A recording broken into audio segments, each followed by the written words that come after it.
नमस्कार, मैं जितेंद्र चतुर्वेदी। आपसे आग्रह है कि मतांतर की आर्थिक मदद करिए। विश्लेषण बहुत अच्छा है, वीडियो बड़ा सुंदर है, इतना कहकर मत रुकिए। बाकायदे डिस्क्रिप्शन में जाइए, वहाँ डिटेल दी गई है और उसको लीजिए और जितना मुमकिन हो सके अंशदान करिए। साथ ही साथ जो वीडियो है उसको साझा भी करिए। बात हम लोग उस यूजीसी रेगुलेशन की करने जा रहे हैं जो सरकार और सत्ताधारी दल के लिए सबसे बड़ा संकट बन चुका है। और ये मैं अनायास नहीं कह रहा हूं, एक आपको उदाहरण देता हूं। वो उदाहरण दरअसल उस कार्यक्रम से जुड़ा हुआ है जो ये टाइम्स नाउ नो भारत ने किया। उसमें बाकायदे शिक्षा मंत्री धर्मेंद्र प्रधान को बुलाया गया। नविका कुमार, आप एक तरह से कहें कि धर्मेंद्र प्रधान से सवाल पूछ रही थी। उस सवाल के जवाब में उन्होंने एक कहा जाए कि एक पोस्ट जो जवाब उन्होंने दिया वो अपने एक्स अकाउंट पर उन्होंने साझा कर रखी है। अब जो कुछ उन्होंने कहा है पहले वो बताता हूं और फिर उस पर जो प्रतिक्रिया है वो ये बता रही है कि ये जो यूजीसी रेगुलेशन है जिस पर स्टे लगा हुआ है ये बात ठीक है, लेकिन इसके बाद में भी जो सामान्य वर्ग है उसकी नाराजगी का आलम क्या है वो आप उस टिप्पणी से समझ सकते हैं। तो वो भी मैं आपको बताऊंगा। फिर हम लोग थोड़ा इसके राजनीतिक पहलू पर बात करेंगे, क्योंकि इस समय सरकार और सरकार के मुखिया दोनों कई तरह के झंझावातों में फंसे हुए हैं। लेकिन पहले जो कुछ धर्मेंद्र प्रधान ने टाइम्स नाउ नो भारत पर कहा उसका एक अंश मैं आपको बताता हूं जो उन्होंने अपनी पोस्ट पर लिख रखा है। 30 करोड़ बच्चों के कंधों पर विकसित भारत के भविष्य का दायित्व, धर्मेंद्र प्रधान का ये एक्स पर पोस्ट है।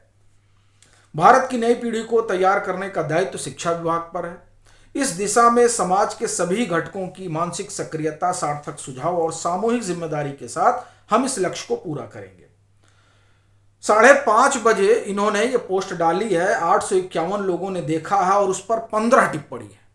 और वो टिप्पणी देखिए क्या है। पहली टिप्पणी आती है दिनेश कुमार को, यह उन्होंने लिखा है, भारत की नई पीढ़ी को राजस्थान शिक्षा विभाग द्वारा गुणवत्ता शिक्षा में आज के युग की कंप्यूटर शिक्षा नहीं दी जा रही है। कंप्यूटर शिक्षा को सिर्फ कागजों में चलाया जा रहा है। धरातल पर स्कूलों में कंप्यूटर शिक्षा के नाम पर कुछ नहीं है। यह उन्होंने टिप्पणी की और उसके बाद में तमाम सारे अखबार हैं उसकी कटिंग उन्होंने साझा की है। ये जो जिन्होंने टिप्पणी की है, आप बाकायदे जाइए और शिक्षा मंत्री का जो पोस्ट है एक्स पर उसको देखिए, आपको ये मिल जाएगा। दूसरा देखिए, रोशन मिश्रा, इन्होंने लिखा है, बस जनरल कैटेगरी के बच्चों से इन्हें नफरत है। भारत की शिक्षा विभाग और सरकार का एक ही लक्ष्य है कि जनरल कैटेगरी के बच्चों के भविष्य के साथ जो है आप खिलवाड़ वगैरह करिए। ये सब उन्होंने लिखा हुआ है।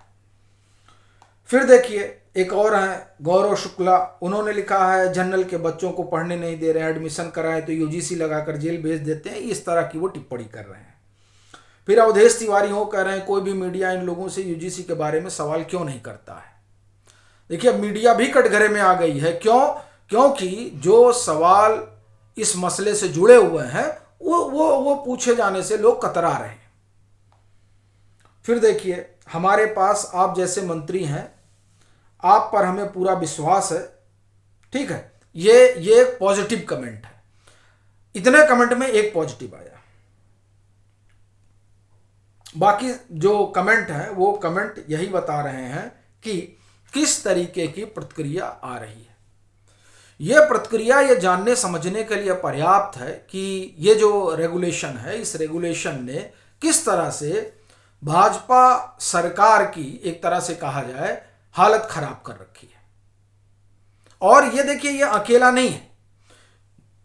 ये शिक्षा मंत्री ने, चूंकि शिक्षा से जुड़ा हुआ मसला है तो उन्होंने पोस्ट किया, उस पर जो टिप्पणी रही वो हमने आपको बताया। इससे पहले यूसीसी जब गुजरात में वहां की विधानसभा ने विधेयक पास किया तो उसके बाद में भी तमाम सारे, आप एक तरह से कहें कि पोस्ट डाली गई यूसीसी को लेकर और उस पर कई सारी चीजें कही गई।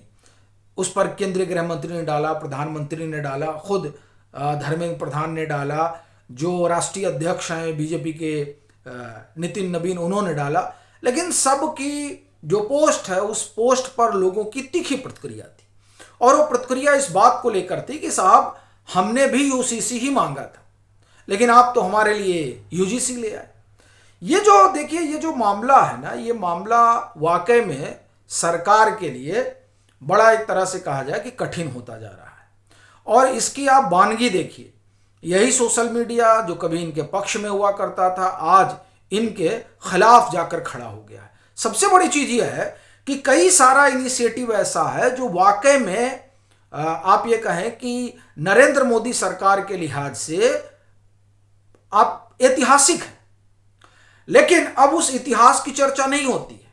कारण यूजीसी की नाराजगी, नारी शक्ति बंधन अधिनियम उसको लेकर जिस तरह की कवायद चल रही है और जिस तरह से आधी आबादी की भागीदारी सुनिश्चित करने की कोशिश हो रही है, बहुत बड़ी पहल है, लेकिन उस पहल पर नजर नहीं है। क्यों? क्योंकि नजर डालने वाले यही सामान्य वर्ग है और वो इस समय नाराज है। नाराजगी का आलम जो है वो बहुत ज्यादा है। इसमें बड़ी चीज देखिए आप कि ये जो लोग नाराज हैं उनकी नाराजगी एक तरह से कहा जाए कि 2017-18 से शुरू हुई। वो जो SC/ST वाला मामला था वहां से शुरू हुई। सुप्रीम कोर्ट का निर्णय आया, सुप्रीम कोर्ट के निर्णय को सरकार ने पलट दिया, फिर उसका असर मध्य प्रदेश के चुनाव में दिखाई दिया और उसके बाद में इन लोगों ने जो है इकोनॉमिक वीकर सेक्शन के लिए आरक्षण लाया कि साहब इससे कुछ चीजें डाइल्यूट हो जाएंगी। लेकिन डाइल्यूट हुई नहीं, लोगों में उसे लेकर एक तरह से कहा जाए कि अंदर नाराजगी बैठी हुई थी और वो फूट पड़ी या मैं कहूं फट पड़ी तब जब 13 जनवरी को इस तरह की चीजें आई। और सबसे बड़ी बात यह है कि लोग ये मानकर चल रहे हैं और कह रहे हैं कि सुप्रीम कोर्ट ने बचा लिया।